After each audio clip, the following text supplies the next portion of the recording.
Alhamdulillah sudah kita bahas pembahasan pada kitab ini di halaman ke-34, pembahasan al-waqf wal ibtida, kemudian juga aqsamul waqfi, yang mana mu'alif di sini Syekh Thaha bin Ahmad Abdul Karim menyebutkan bahwasannya pembahasan dari waqaf ibtida itu bagaimana seorang qori mampu membedakan antara ta'rif antara apa itu waqaf, kemudian apa itu saktah, kemudian dan juga apa itu qata' ketika membaca Al-Qur'an. Yaitu dan juga pada pembahasan waqaf beliau menyebutkan di sini ada 4 pembagian. Pertama ikhtibari, kemudian idtirari, kemudian intizari, dan juga ikhtiyari. Disebutkan juga bagaimana definisinya dan ta'rifnya.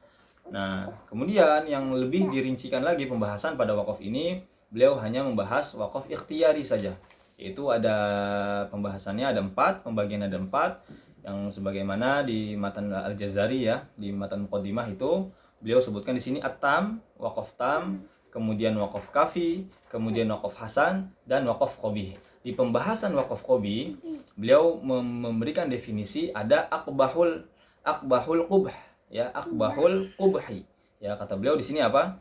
Tanbihun, ada peringatan dari beliau, idza auhama hadza naw'ul akhiru khilafal ma'nal muradi summiyal waqfu bi aqbahil qubhi. Ya, waqaf apa? Aqbahul qubh.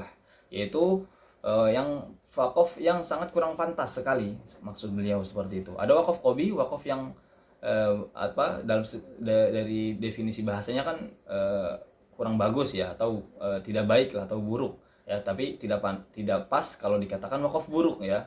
Namun wakaf yang jelek lah ya, kurang pas maknanya, tidak boleh.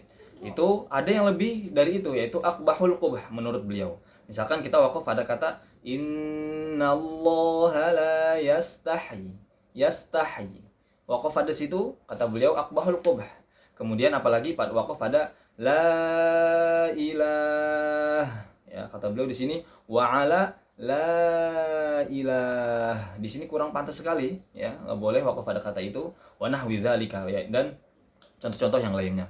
Intinya yang beliau paparkan di sini pembahasan waqaf ibtida, kemudian aqsamul waqfi, itu tercantum pada matan Muqaddimah Al-Jazariyah punya Imam Ibnu Al-Jazari, yang mana beliau rahimahullah menyebutkan pada babul aqsamul waqfi, ketika kita sudah mempelajari ilmu tajwid, hukum-hukumnya sudah kita terapkan ketika membaca Al-Qur'an. Wajib juga bagi setiap qari'ul Qur'an, setiap pembaca Al-Qur'an, itu untuk apa? Wa ba'da tajwidika lil hurufi la budda min ma'rifatil wuqufi wal ibtida'i wa hiya tuqsamu idzan salatatan tamun wa kafin wa hasan wa hiya limatan ma fa illam yujadi ta'alluqun aw kana ma'nan fabtadi hatta mufal kafi wa lafdhun famna'an illa ru'usal ayi jawiz fal hasan wa ghairu tamma qabihu wa lahu yuqafu mudtarra wa yubda qablahu wa laysa fil qur'ani min waqfin wajab wa la haramin ghairu ma lahu sabab.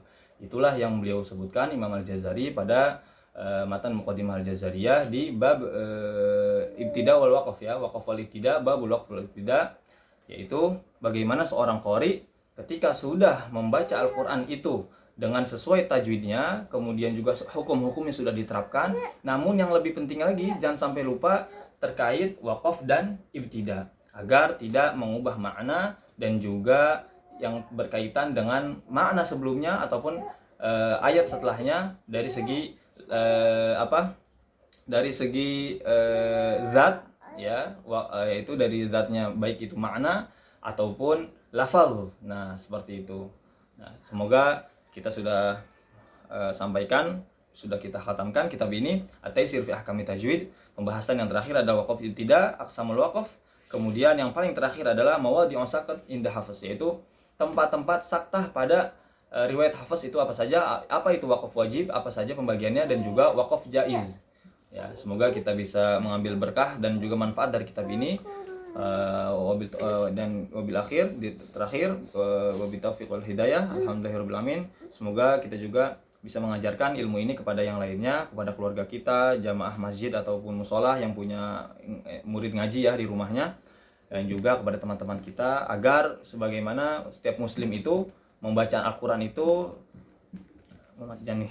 membaca Al-Quran itu sebaik-baiknya ya sebagaimana yang Rasulullah SAW ajarkan kepada para sahabat, kemudian para tabi'in sampai kepada imam qiraat.